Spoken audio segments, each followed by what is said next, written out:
Story 1. I passed out at a party. The next morning, I found out that a girl at the party liked me. I had a girlfriend at the time who wasn't there. The girl at the party's friends suggested that she try to have sex with me while I was passed out and said, "It's okay, he's a man. He'll like it." Took a male friend of mine to throw them out. That made me feel pretty uncomfortable. Story 2. I used to teach martial arts, and there was this young boy in the class whose friends would come and meet him afterward. They would stand in the hallway of the sports center and come into the hall when class was over to speak to him. One of the group was a young girl who kept coming up to speak to me as I was tidying up, putting mats away, and so on. I was 27 at this point, by the way. One time she asked me out in front of people in the class, which comprised women in their 40s and men in their 30s. I said, "I think you're a bit young for me." She replied, "No, I'm not. I'm 16.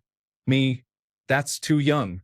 All the while, people were standing and watching, and there was this awkward silence as if they were waiting to see what I would do next. She went away with her friends. Then another time she was there. She said something again at the end of the class, not directly to me, but it sounded like, "Yeah, I know, but I still want to." I had to ask the sports center management to request that people stay in the hall and remain there until the people they have come to collect are leaving. It made me feel uncomfortable. I certainly didn't want to give people a reason to talk. Story 3. Oh wow. Well, one girl at college was obsessed with me. I repeatedly told her I wasn't interested. That didn't stop her from telling me she wanted to marry me, and she knew we one day would. Then eventually she seemed to have moved on, and she got a boyfriend. She wasn't an awful girl, so I was happy for her and happy to move on from it as friends. So one day another student decides to throw a party, and we're both invited. I get pretty drunk, but I'm always still pretty with it regardless of how much I drink, so I remember the next sequence perfectly still. I find her sitting on some stairs crying, so I ask her what's up and comfort her. Turns out her boyfriend has left her. So I give her a hug as she cries onto my shoulder. But as I pull away, she quickly leans in and kisses me. I instantly stood up and left in spite of her tears. I pretty much went blackout after that, and when I woke up I was in bed with the host of the party. Anyway, the next day I get into college and she's told people I sexually assaulted her. That was very hard for me and utterly terrifying. However, the party was mostly comprised of girls who backed me and informed my tutors of her obsession. I'm so grateful to that host. I think she stayed with me all night to make sure the crazy girl couldn't try anything. This girl still sends pictures of us together on that night 3 years on. I don't think she understands how much she hurt me and how terrified I was. Story 4. During a briefing to some military officials, I had a strange woman I had to work with. I briefed right after her, and it was my first time meeting her. As she finished, she grabbed me through my uniform and said, "And Petty Officer me is here to show us a good time. My captain, executive officer, master chief petty officer, my chief, warrant officer, leading petty officer, mentor, other officers and chiefs, and my wife were the audience." It was a very unpleasant day after that, as my wife and I pressed charges and had to go through that process. My warrant officer was so kind and caring to me during all of it, and my chain of command has banned any jokes about it. This is in the Navy. I'm in the Navy. My wife is a naval officer in the Navy. A captain is an 06 in the Navy, the highest officer before reaching admiral. And yes, it was weird and uncomfortable. Story 5. The time my then best friend's wife sexually assaulted me. I then tried to talk about it and heard what some women in my life truly believe. Men cannot be sexually assaulted. Why didn't you just overpower her? You ruined her marriage. Great times.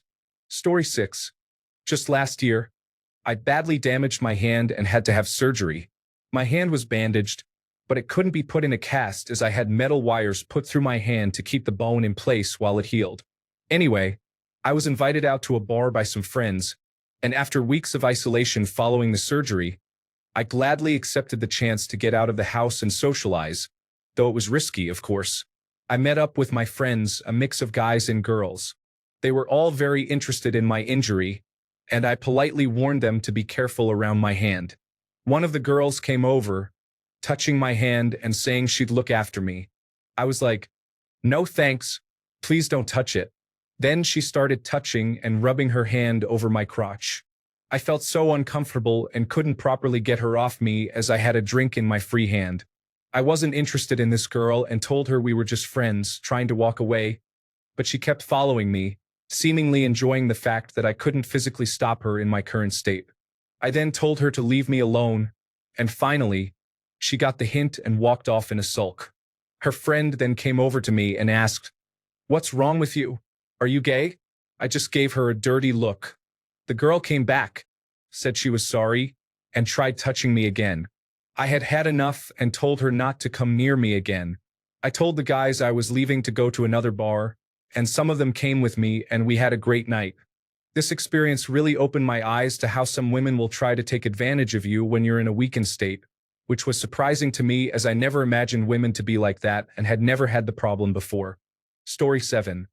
When I woke up to a weird pressure between my legs after a night of illicit use around 3 in the morning, thankfully, I kicked those habits a few months later to find some random, unpleasant girl I had rejected numerous times prior undressing me, already straddling me.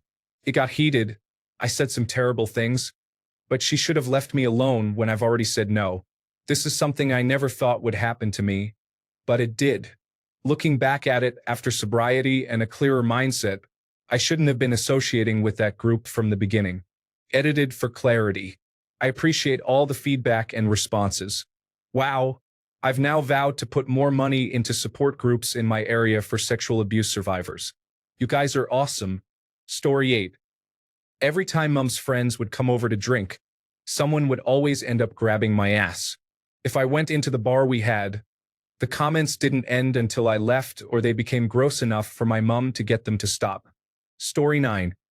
My ex had told me that she wanted to break up but still be best friends and hang out. I agreed, and we hung out the same day she broke up with me. The entire time, I was trying to respect her boundaries and not touch her or try to cuddle her on the couch, but she wasn't respecting mine. She eventually told me she didn't want to break up, and I agreed to that as well. It was a series of mistakes, but I digress. To preface, I have a huge issue with saying no or telling someone to stop due to anxiety. That night, we were cuddling in her bed, watching TV, and she started grabbing me, putting my hand in her crotch, etc. I immediately thought this was an awful idea. We had just broken up and gotten back together on the same day. I really didn't want to be doing something sexual that day.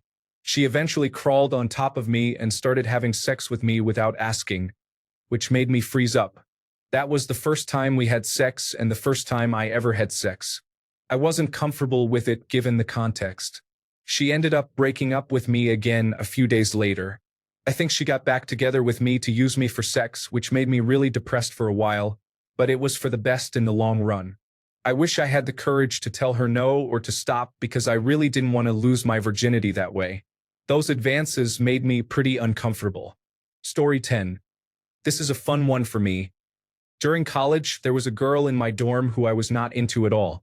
She also stated that I wasn't her type, but for some reason, she loved coming into my dorm room unannounced, sitting next to me, and getting all up in my personal space. She was being overly friendly, and I wanted to avoid her without being mean, so I would literally hide in my closet or bathroom when she came into my room and wait there until she left. Edit.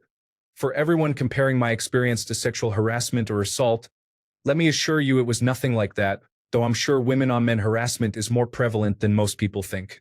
In my case, at no point did I fear for my safety or well-being. She was just too social to the extent of being downright oblivious to my discomfort zone. Think Kelly Kapoor from The Office. In fact, that was our code name for her among the guys.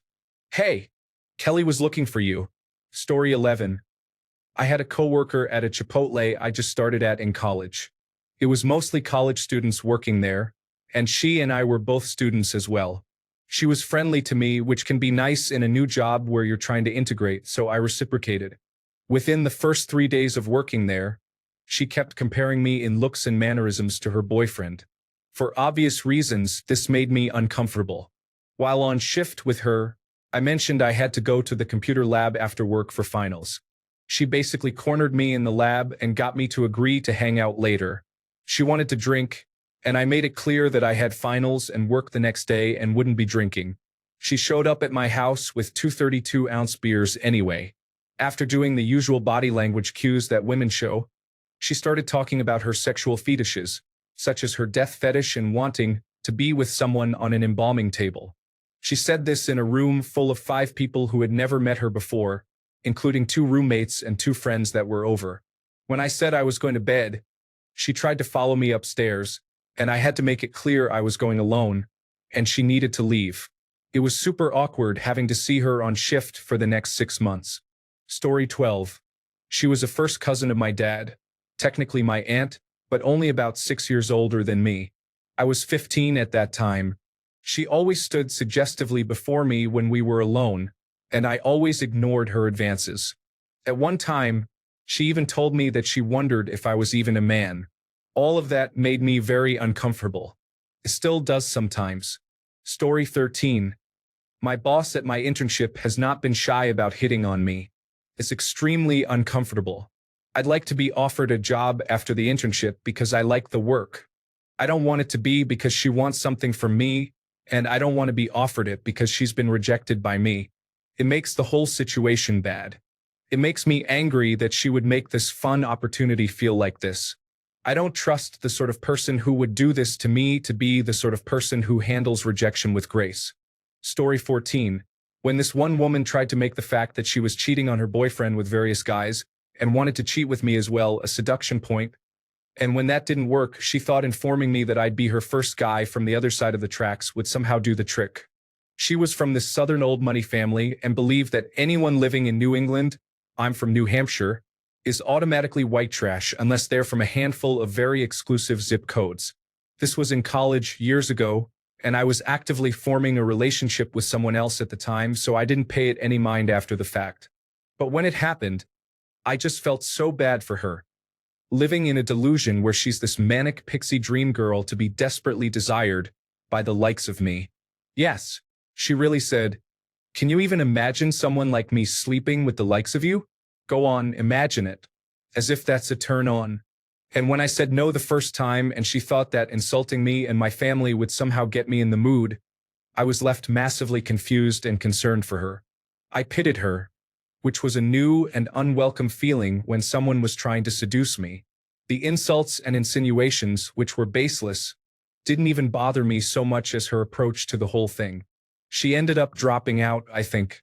I just hope that boyfriend got away at some point down the road. Story 15. I was drinking at a friend's house, and there were probably 5 or 6 of us there just chilling and drinking. We all ended up getting pretty hammered, so I stayed and slept in a spare room. The host had a friend there that I didn't find attractive at all. Not my type, so I wasn't interested. I would keep catching her eyeing me. So, about 3 a.m., I was awakened by this woman trying to get into bed with me. I told her no, and she kept saying please. I was very adamant that I didn't want her in there. She kept saying please, and I won't do anything, I just want to lay down. I told her to sleep on the couch. She kept insisting on laying down with me. I still said no. She ended up laying down on the end of the bed, and I got up and slept on the couch. I'm glad I woke up when she came in, as I may have been raped or assaulted. I ended up leaving before she woke up, which I'm glad about because that would have been awkward. Story 16. I was not the one involved, but I felt uncomfortable for a friend. He was just relaxing at a club, and this girl kept dancing on him. The whole time he was trying to push her away gently, but she kept coming back and putting her hands on his face and such. He couldn't just push her away because he didn't want to get into trouble. Story 17. I worked at a restaurant, and this one lady at the bar got totally hammered. She and her friend were the last ones to leave, so I unlocked the door for them as they were leaving. She thanked me a lot and hugged me. Then she kissed me on the lips and grabbed me. She was beautiful, but the reason it made me uncomfortable is that she was a very drunk white woman. Had it been the other way around, I'm a 6'2" Hispanic male, things would have been very different. Everybody expected me to be okay with it. I was also in a relationship at the time. Story 18. I was telling my current girlfriend about my experience of being assaulted by my boss in their car in front of my house, and she straight up said, I would definitely do that to you if it were me in your car. I didn't want to turn the situation sour or make her uncomfortable, so I think I said the perfect response of, yeah, well, with you, I'd actually want that to happen. But every time I think about it, it makes me cringe. Story 19. When I was 19 and new to the Navy, there was a civilian woman in her 40s in the clinic who constantly made perverted comments, sexual innuendos, and flat-out requested sex. She was not my type, and I told her so, but no matter what I said or how I said it, she wouldn't take the hint. It made for a stressful work environment for sure.